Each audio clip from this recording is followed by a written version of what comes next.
Yeah, thank you very much, colleagues. I think, yeah, let me deal with the easy ones, because I think the ones directed at me, without any doubt, are quite easy, because as being called the lapdog of the ANC, we used to being called a DA light. And I remember when I was the executive mayor of the city of Johannesburg, I was called an EFF mayor. So I'm not defined by slogans, obviously, people already put on us.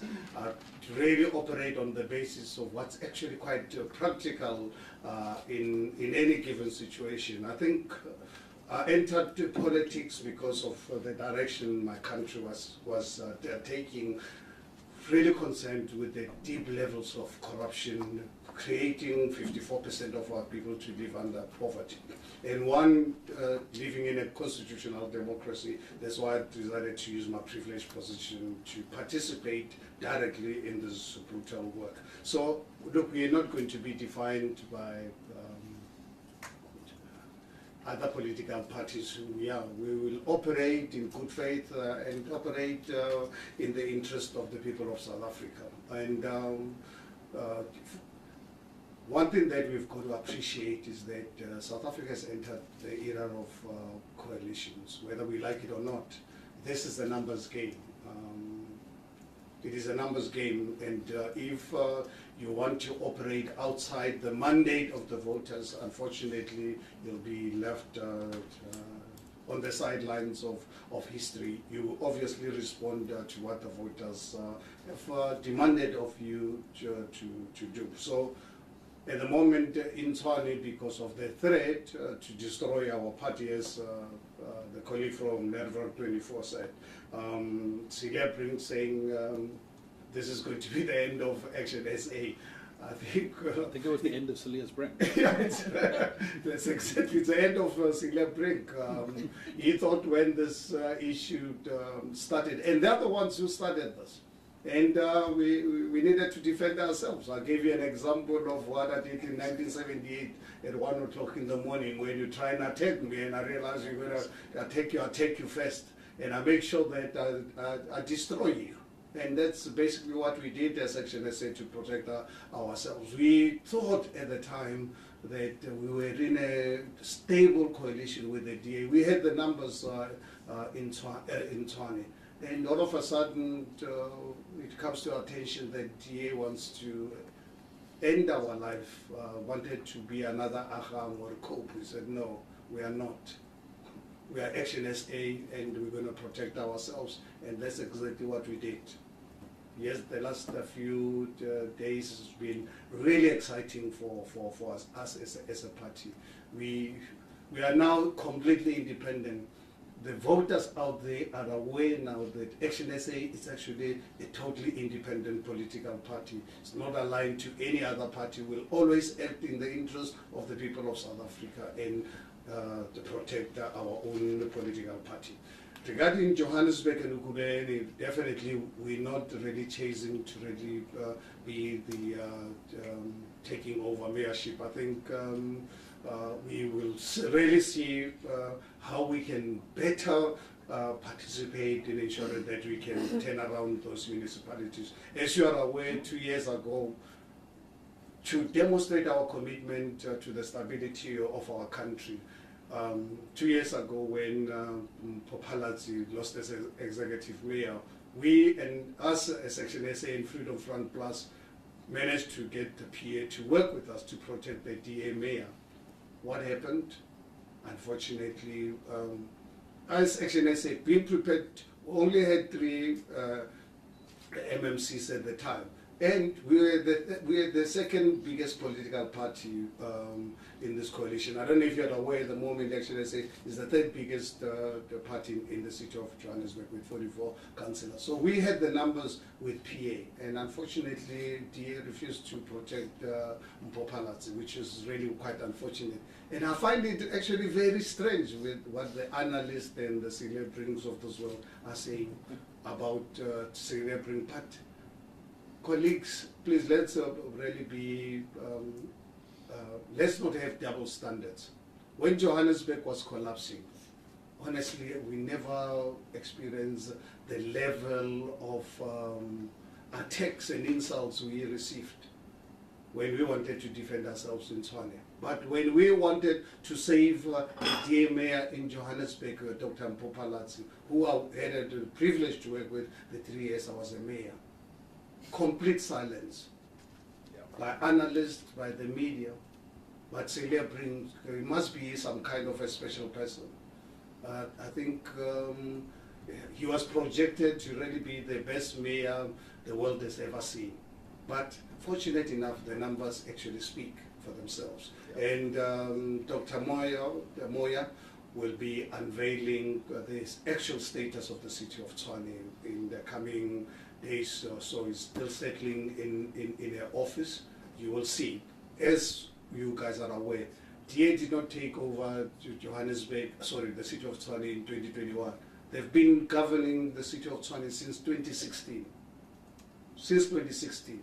And us as Section SA, we put the DA in Tshwane. We put the DA in Johannesburg. We put the DA in Ekurhuleni. I don't know if you've forgotten that the DA pulled out of negotiations with us 2 days before the election of the executive mayor of Johannesburg and Ekurhuleni and Tshwane.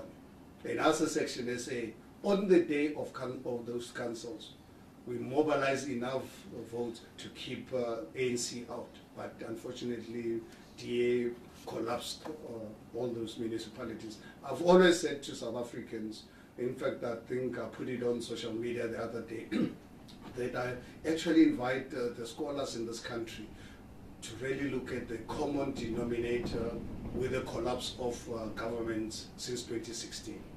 I really invite anyone, any scholar, to do research. Anyone doing a master's program, very important you'll see who's been responsible for the collapse of these municipalities. And in terms of navigating of positions, I think for us as Action SA, when we take decisions, we put people of South Africa first. And some of the decisions we take on a short-term basis, people might really think we are unfair or we are free focused. We take decisions that will ultimately make sure that we provide services to all the residents, but at the same time, make sure that we unite South Africans. We cannot accept corruption. We cannot accept any political party that's going to polarize South Africans along racial lines. We'll do everything possible. On a short-term basis, you can insult us, call us whatever names. We will stand for what we believe long-term is in the best interest of South Africa. Thank you very much.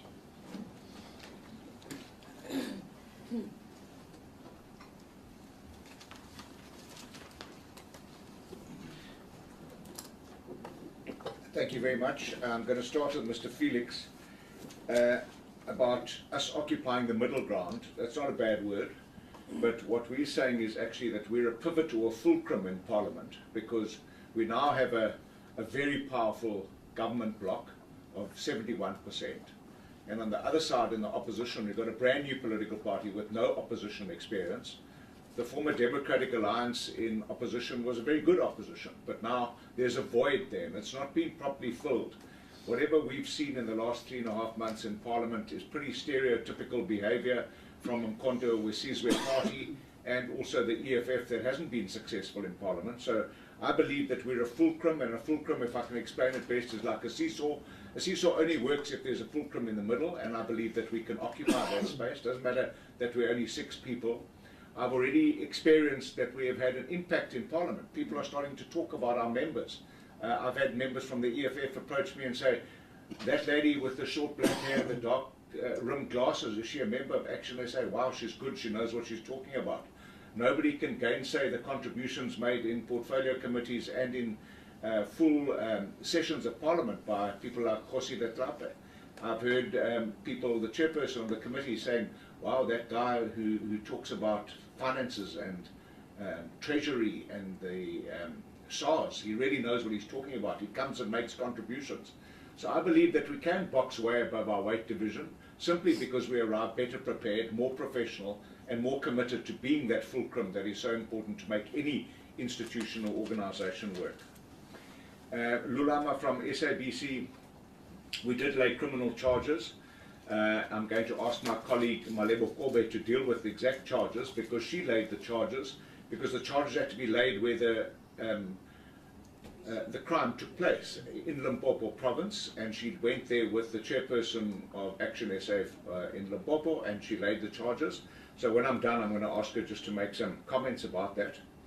There is a question on Thursday in Parliament. It's been asked by Glynis Breitenbach from the DA with reference to the President's comments that he made in the National Council of Provinces on the 12th of September, talking about the report which he requested from the Minister. So there will be an opportunity to take up all the issues, all the correspondence, every comment we've made, the charges that we've laid, the letters to the Public Protector, the letters to the Speaker. I'll be raising all of those issues, and the fact that there's been radio silence from all the people in that regard. In fact, my meeting with the Public Protector was alarming, because they showed no appetite whatsoever to proceed with this investigation. We're going to be watching what the Hawks are going to do regarding their investigation. So we will certainly use every opportunity to make sure we hold public office bearers, especially ministers, to account. With regards to compromised MPs and can we make a difference with 6 seats? Well, the one thing that my colleagues will attest to is that I had a previous political life, and I remember I've been inspired my whole life by people like Helen Suzman, who was the only member of Parliament in her caucus, and she made an incredible difference. So we tick 6 times potentially stronger than that. And we've already seen that we can make a difference. So I have no doubt that the 6 of us will make a difference. And if you use every lever to influence people by encouraging them to do the right thing, and if they don't do the right thing, you expose them for their reluctance to do the right thing. So we're going to use honey and the stick to get MPs to do the right thing. And I believe we can be successful with that. Sorry, I didn't know it was Bennett or Mr. Bennett. I just want to say one thing. I'm sure Mr. Mashaba answered the question around Silius Brink and Tshwane. All that glitters is not gold in my life, and I've seen that so many times. But I do know that Dr. Nasipi Moya is nobody's puppet, and she's not there alone. She's got the support of this caucus. She's got the support of every member in this caucus. We spoke about it this morning in our caucus committee and last night when we had a meeting with our president. She's got the support of every member in our Senate, and she has the support of our national leadership. So she's not alone, but she has already shown in 2 weeks, once as an acting mayor, 1 week, and 1 week as the mayor, that she's nobody's puppet. So people who are calling her a puppet, that's premature. Wait and see.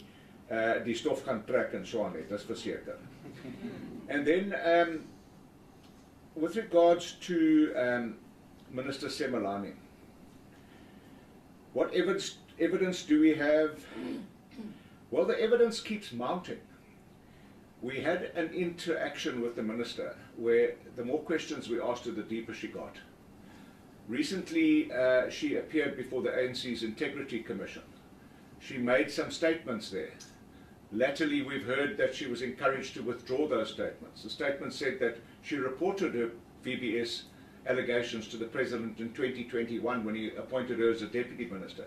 Well, if President Ramaphosa needs time and space, he's known for requiring a lot of time and space. 2021 to 2024 is enough time and space to deal with a minister that has a cloud of corruption hanging over her head, and we're going to put more and more pressure on him to deal with that.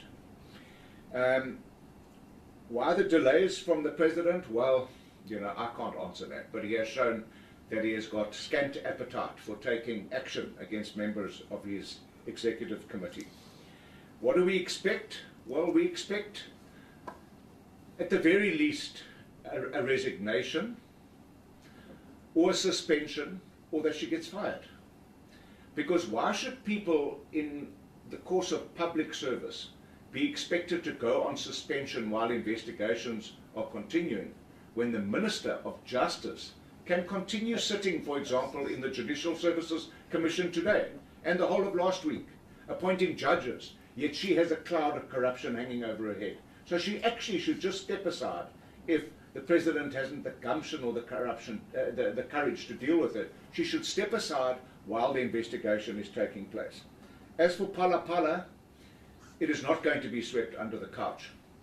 The NPA might believe that there isn't a prima facie case. We believe there is a prima facie case. For example, if you or I were found with $580,000 in our couch, we would have to answer in a court of law, because that is a criminal offence in itself. Where the money came from, that's another matter. Where the money went to, that's another matter. How did they try and follow that money and get it back, that's another matter. There are a whole lot of matters. But the fact of the matter is that there's a contravention of the Foreign Exchange Act in this country, and the President must account for it. Simple as that. Daily Maverick, what do we plan to do in the next 2 years, and what are the measurable goals? That statement that I gave and read out this morning, it's available to you. I think that we've set out exactly what our goals are in that statement, and I have already answered the matter that I think with 6 people you can move mountains if you want to. And Mr. Makrina, how do we propose to make changes to the ministerial handbook? Well, we're going to use every lever available to us, including encouraging members of parliament and other political parties to do the right thing. We can't continue with a ministerial handbook that allows people to live a lavish and safe lifestyle when the rest of the country lives an impoverished and unsafe lifestyle. So we were going to encourage members to do the right thing. We're going to do it in public speeches, in public statements. We're going to call parties out. We're going to challenge them, and we're going to use every influence that we have. And I want to tell you that the sphere of influence is enormous in Parliament. Every one of us attends committee meetings. We don't do that in a vacuum. We sit there with ANC MPs, EF MPs, MKP MPs, DA MPs. We're building relations. We're starting to get recognition because we're serious about fixing South Africa. That is our fundamental slogan. It's the only slogan that Action SA has. We're not a sloganeering party. Our slogan is we want to fix South Africa.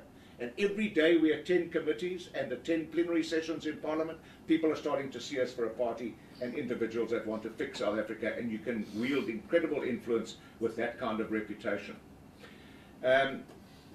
As for compromised caucuses, with members who appear now in Parliament with impunity as if they aren't implicated in state capture, to me, I think that honeymoon is going to be very, very short-lived.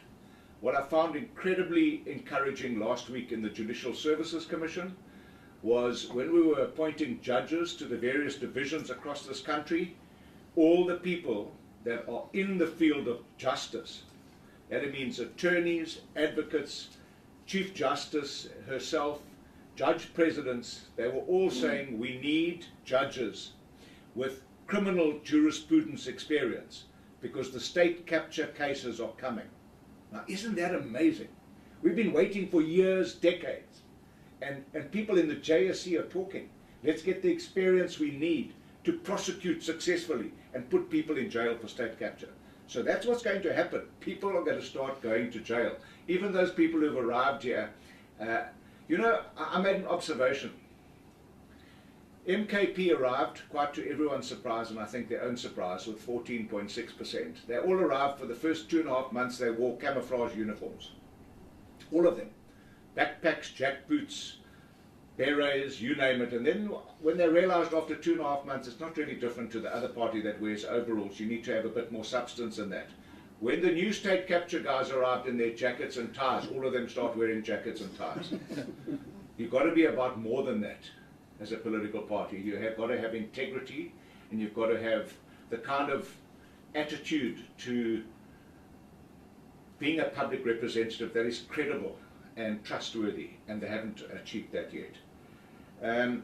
Lastly, with regards to the metrics being premature, I'm going to ask Michael Beaumont to respond to that question because they're a living assessment of metrics. I'm sure Michael will speak to that. And then, in conclusion, before I ask Malebo to speak and then Michael, in Tshwane, I think it's so exciting in South Africa that we have a different option. In the GNU, we've got 10 political parties.